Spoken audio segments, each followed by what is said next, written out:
జాతీయ కార్మికుల దినం సందర్భంగా బద్వేల్ పట్టణంలో ఆర్టీఓ కార్యాలయం నందు ధర్నా నిర్వహించడం జరిగింది. ధర్నాను ఉద్దేశించి సిఐటియు జిల్లా కార్యదర్శి K Nagendra Babu, anganwadi worker union Badvel పట్టణ అధ్యక్షులు కార్యదర్శులు సుహాసిని హుసేనా, సత్యవతి, శివకుమార్లు మాట్లాడుతూ దేశవ్యాప్తంగా ఉన్నటువంటి 4 లేబర్ కోడ్లు రద్దు చేయాలి, ప్రజల ఆస్తులు లీజు విధానం రద్దు చేయాలని, ప్రైవేటీకరణను నిలుపుదల ఆపాలి, స్కీమ్ వర్కర్లుగా గుర్తించి కనీస వేతనం 26,000 రూపాయలు ఇవ్వాలి, పెన్షన్తో కూడిన సామాజిక భద్రత సౌకర్యాలు కల్పించాలి, కార్మికులందరికీ కనీస వేతనం 26,000 రూపాయలు ఇవ్వాలి, నూతన పెన్షన్ స్కీమ్ రద్దు, పాత పెన్షన్ స్కీమ్ అమలు చేయాలి, టీవీఎస్ కనీస పెన్షన్ 9,000 ఇవ్వాలి, స్టీల్ ప్లాంట్ పూర్తి సామర్థ్యంతో నడపాలి, దాని రక్షణకు కేంద్ర ప్రభుత్వం చర్యలు చేపట్టాలని డిమాండ్తో దేశవ్యాప్తంగా జరుగుతున్నటువంటి ఆందోళనలో భాగంగా బద్వేల్ పట్టణంలో నిర్వహించడం జరిగింది. కార్యక్రమంలో సిఐటియు నాయకులు ముడియం చిన్ని, హరి, ఆంజనేయులు,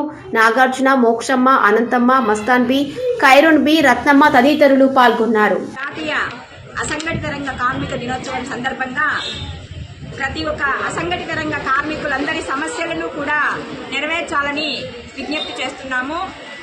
గతంలో చెప్పినటువంటి మా సమస్యల పరిష్కారాన్ని కూడా అమలు చేయాలి.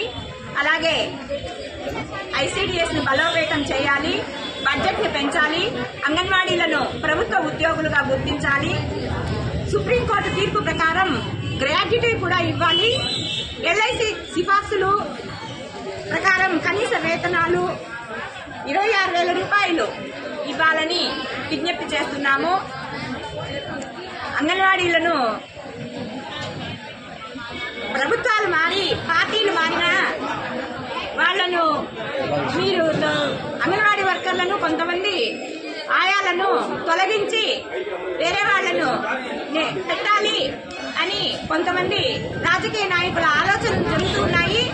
అలా కాకుండా చేయాలి అని మేము విజ్ఞప్తి చేస్తున్నాము. 4 లేబర్ కోడ్లను కూడా రద్దు చేయాలి, ఐసీడీఎస్ ప్రైవేటీకరణను మానుకోవాలి, అలాగే ప్రతి ఒక్క అంగన్వాడీ సెంటర్ పరిధిలో ఉన్న 5 సంవత్సరాల లోపు పిల్లలను ప్రతి ఒక్క తల్లిదండ్రులు కూడా అంగన్వాడీ సెంటర్కే పంపించాలి. అక్కడ మేము జరిపే ప్రీ స్కూల్ విధానాన్ని పిల్లలు చక్కగా నేర్చుకుంటారు. మేము ఆ పిల్లలను కూడా తల్లిదండ్రులు లేని లోటు ఆ స్కూల్ సమయంలో మేము తీర్చగలమని తెలుపుతున్నాము. అధికారులు గ్రామాలలో కొంత మేరకు ఈ విషయాలను తెలియజెప్పాలని కోరుకుంటున్నాము. 5 సంవత్సరాల లోపు పిల్లలను కాన్వెంట్కు పంపకుండా అంగన్వాడీకే పరిమితం చేయాలి అని తెలపాలని కూడా మేము కోరుకుంటున్నాము. అన్ని రకాల కార్మికులు కూడా జాతీయ కోరికల దినం డిమాండ్స్ డేని దేశవ్యాప్తంగా ఈరోజు నిర్వహిస్తా ఉన్నాం. ఈ యొక్క కార్యక్రమం ఉద్దేశం ఏంటంటే ఈరోజు అధికారంలో ఉన్నటువంటి రాష్ట్ర ప్రభుత్వాలు, కేంద్ర ప్రభుత్వాలు అధికారంలోకి రాకముందు అనేక రకాలైనటువంటి హామీలు ఇచ్చి అధికారంలోకి వచ్చిన తర్వాత ఆ హామీలన్నీ కూడా తుంగలో దక్కి హామీలను నెరవేర్చడం లేదు. ముఖ్యంగా ప్రభుత్వ రంగ సంస్థల్ని కూడా నీరుగారుస్తూ ఉన్నారు. ప్రభుత్వ రంగ సంస్థల్లో పనిచేస్తున్నటువంటి కార్మికులందరికీ కూడా ఉద్యోగ భద్రత కల్పించడం లేదు, వాళ్ళని ప్రభుత్వ ఉద్యోగులుగా గుర్తించడం లేదు. అదేవిధంగా కేంద్ర కార్మిక చట్టాలని 4 లేబర్ కోడ్లుగా మార్చి ఈరోజు కార్మికులు పోరాడి సాధించుకున్నటువంటి 8 గంటల పని దినాన్ని కూడా కుదించి 12 గంటలకి పని విధానాన్ని మార్చుకోవడం కేంద్ర ప్రభుత్వానికి తగదని చెప్పి కూడా ఈ సందర్భంగా సిఐటియుగా ఈరోజు ప్రభుత్వానికి విజ్ఞప్తి చేస్తా ఉన్నాం. ఇప్పటికైనా కేంద్ర రాష్ట్ర ప్రభుత్వాలు పునరాలోచించాలా, అసంఘటిత రంగ కార్మికులకి అదేవిధంగా ప్రభుత్వ రంగ సంస్థల్లో పనిచేస్తున్నటువంటి కార్మికులందరినీ కూడా ప్రభుత్వ ఉద్యోగులుగా గుర్తించి కనీస వేతనాలు అమలు చేయాలా. అదేవిధంగా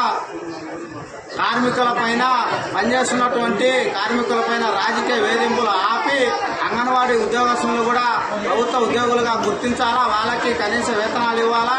అదేవిధంగా విద్యుత్తు కాంట్రాక్టు, అదేవిధంగా అమాలి, తోపుడు బండ్లు, అసంఘటిత రంగంలో పనిచేస్తున్నటువంటి కార్మికులందరికీ కూడా లేబర్ చట్టాల ప్రకారం వాళ్ళకందరికీ కూడా ఇవ్వాల్సినటువంటి సౌకర్యాలన్నీ కూడా ఇవ్వాలని చెప్పి కూడా ఈ సందర్భంగా సిఐటియుగా కేంద్ర రాష్ట్ర ప్రభుత్వాలను విజ్ఞప్తి చేస్తా ఉన్నాం. కె శివకుమార్, సిఐటియు పట్టణ నాయకులు, బద్వేలు.